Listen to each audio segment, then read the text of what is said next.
TDP అధ్యక్షులు చంద్రబాబుకి easy మద్దతు ఉందని చెప్పేసని వైసీపీ నాయకులు విజయసాయి రెడ్డి కామెంట్ చేశారు. దీన్ని ఏ విధంగా చూడాలి ఏంటి ఈ అంశానికి సంబంధించి మనతో మాట్లాడడానికి వారి విశేషాన్ని మనతో పంచుకోవడానికి ఈరోజు మనతో పాటు ఉన్నారు సీనియర్ జర్నలిస్ట్ దుర్గా కుమార్ గారు. వారితో మాట్లాడదాం. నమస్తే అండి. నమస్కారం. మా సౌజన్య, మన వీక్షకులు కూడా నమస్కారం. విజయసాయి రెడ్డి సోషల్ మీడియాలో ఆయన అకౌంట్లో ఒక పోస్ట్ పెట్టారు. ఈసీ చంద్రబాబుకి చాలా మద్దతుగా ఉంటుంది, ఆయనకు నచ్చినవి ఆయనకు అనుకూలంగా ఉన్నవి చేస్తోంది అండ్ అలా అంతేకాకుండా లాస్ట్ లైన్లో మరొకసారి జగన్మోహన్ రెడ్డిని సీఎంగా చూడాలనుకుంటున్నాను అని చేసినటువంటి పోస్ట్ ఏదైతే ఉందో విజయసాయి రెడ్డి గారు, దాన్ని ఏ విధంగా చూడాలి అంటారు? అసలు విజయసాయి రెడ్డి గారు ఈ రాష్ట్ర రాజకీయ చరిత్రలో ఎప్పుడు ఒక రాజకీయ నాయకుడిగా, ఒక పార్టీ కార్యకర్తగా కానీ ఎవరికి ప్రజలకు తెలియదమ్మా. అతనికి తెలిసిందల్లా జగన్మోహన్ రెడ్డి గారికి ఆడిటర్గా ఆయన A1గా ఉన్న కేసుల్లో A2గా ఉన్న వ్యక్తిగానే అతను తెలుసు. అంతకు మించి ఆయనకి చరిత్ర ఎవరికి ఆంధ్రప్రదేశ్లో తెలియాల్సిన అవసరం కూడా లేదు. తెలుసుకోవాల్సినంత వ్యక్తిత్వం కూడా ఆయనది కాదు. అసలు ఆయన రాజకీయ నాయకుడు అని చెప్పుకోవటం కూడా ఒక రకంగా సిగ్గుచేటు. అసలు అతనికి ఎక్కడా ప్రజలతో సంబంధం లేదు. ఏ రాడు కూడా ఆయన ఒక గ్రామ పంచాయతీలో సభ్యుడిగా కూడా గెలిచిన పరిస్థితి లేదు. ప్రజలతో ఎప్పుడు మమేకమైన తిరిగిన చరిత్ర కానీ, లేకపోతే ఏదన్నా ఉద్యమాలతో కానీ, ఏదన్నా ఒక ప్రజలకు సంబంధించిన అంశం మీద కానీ పనిచేసిన చరిత్ర కూడా ఆయనకు లేదు. ఆయన కేవలం ఆడిటర్గా, అది ఇలా మనీ లాండరింగ్ లాంటి చేసే అక్రమ కేసుల్లో ఆడిటింగ్ చేసిన వ్యక్తిగానే ఆయనకి అపకీర్తి ఉంది కానీ కీర్తి లేదు. అందులో అన్నిట్లో రెండో ముద్దాయిగా ఉండి ఆయన చెంచలగూడ జైల్లో జగన్మోహన్ రెడ్డి గారితో ఏకకాలంలోనే అక్కడ గడిపాడు ఆయన.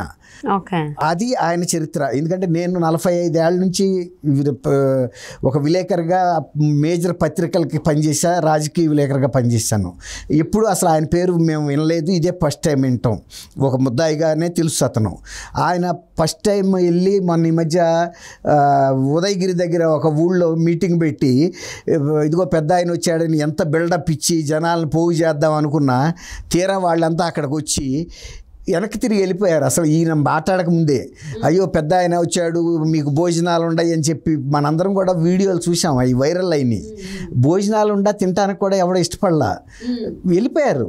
ఎందుకంటే ఆయన నెల్లూరు జిల్లా వ్యక్తిని అని చెప్పుకున్నా, నెల్లూరు జిల్లాలో ఆయన గడిపింది కానీ అక్కడ ప్రజలతో ఆయనకు పరిచయాలు కానీ ఏం లేవు. ఎవరా పెద్ద ఆయన వచ్చారు కానీ తీరా ఈయన పెద్దరికం వాళ్ళకేం కనపడలా. ఈయన నిశ్చేష్డై చూస్తున్న ఫోటోలు మనం వీడియోలు చూసాం. అసలు వాస్తవ రూపం చెప్పాలంటే ఇది విజయసాయి రెడ్డి గారి చరిత్ర.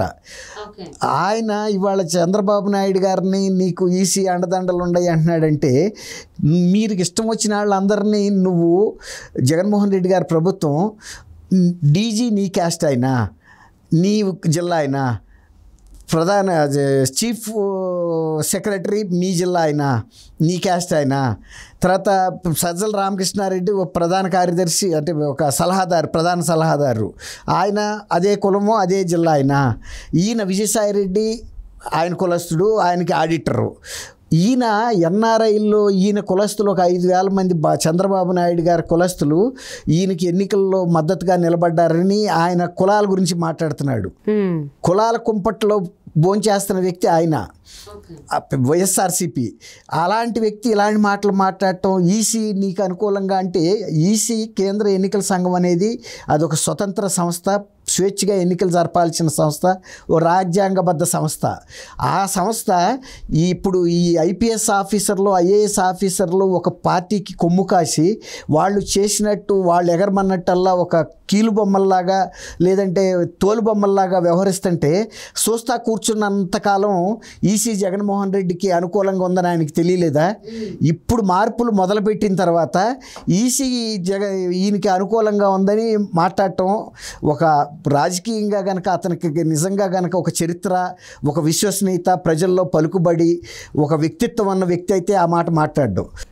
కేవలం అతను ఒక బీహారీ అంటే ఇక రాజకీయ దాన్ని ఏమంటాం మనం, ఒక బ్రోకర్ లాంటి వ్యక్తి ఒక మాటలో చెప్పాలంటే.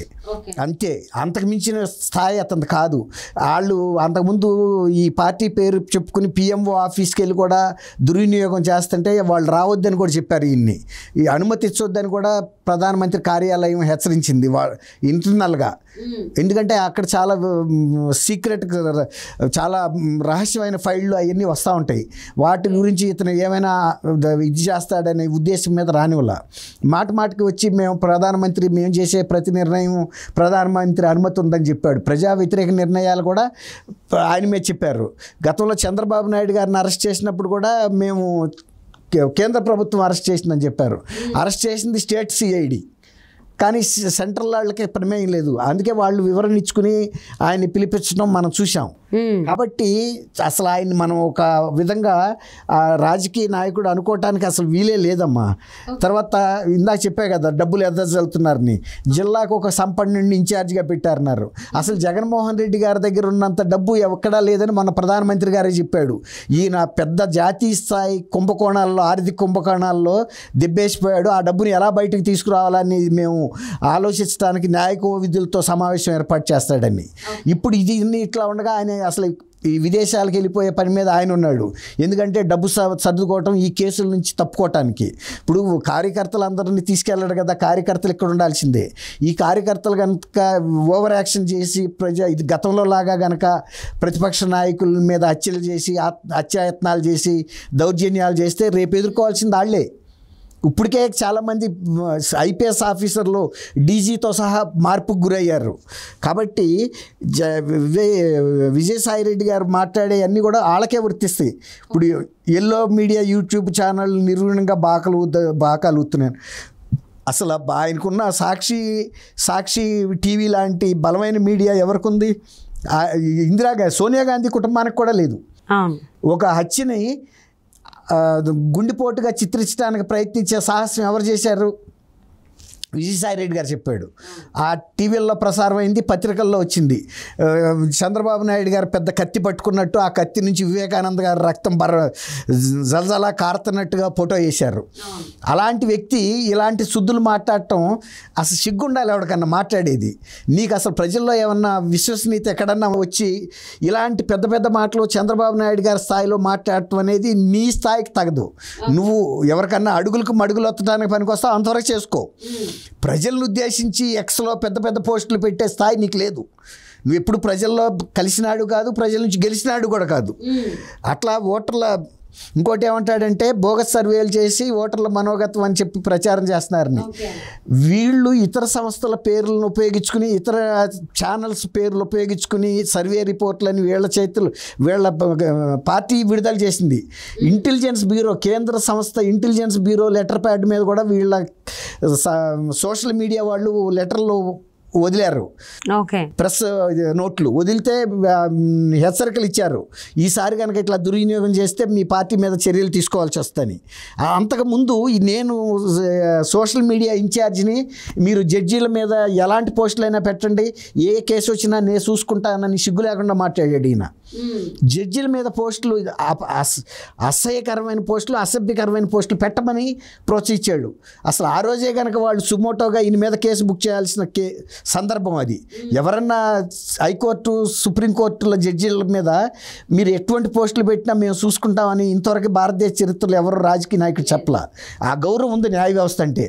ఈయన రాజకీయాల్లోంచి, ప్రజా జీవితంలో నుంచి రాలేదు కాబట్టి ఈయనకి తెలీదు. జడ్జీలను కూడా ఒక మామూలు మనుషులుగా చూశాడు ఆయన. అంటే అంత పరిజ్ఞానం ఆయనకు లేదు. ఎవరిని ఈ వ్యవస్థలో ఎలా గౌరవించాలనేది కూడా తెలియనంతటి అజ్ఞానం చెప్పాలి ఆయన మనం. సో మరి ఆయనకి ఏమైందో ఇలాగా మీరన్నట్టు అజ్ఞానిగా మాట్లాడుతూ పోస్టులు పెట్టడం అనేది ఆయన, అది చెప్పా కదా, జడ్జిల మీద పెట్టమని ప్రోత్సహించాడు. కోరుకుంది కదా అని చెప్పేసి మరి ఏపీ ప్రజలు ఆ కోరిక నెరవేరుస్తారా? పెత్తందారులంతా బాబు కోసం విరగబడి పనిచేస్తున్నారన్నాడు. బాబు నమ్మకం అంతా ఆళ్ళపైన అని. పెత్తందారులు అంటే నియోజకవర్గాల్లోకి సామాన్య ప్రజలు వస్తే కూడా దౌర్జన్యం చేసేవాళ్ళు పెత్తందారులు కాదండి. ఆల్మోస్ట్ అన్ని పార్టీ నాయకులు కూడా అంతా తెలిసిందే. ఎవరు ప్రభుత్వానికి కొమ్ము కాస్తున్నారు ఏంటి అనేది. సో ఈ కొమ్ము కాసినటువంటి అధికారులు ఎవరైతే ఉన్నారో వాళ్ళ మీద ఈసీ వేటు వేసి వచ్చి దేవతల్ని మీరు దెయ్యాలన్నట్టుంది. ఇది ఈ సామెత మరి చూద్దాం ఏమో.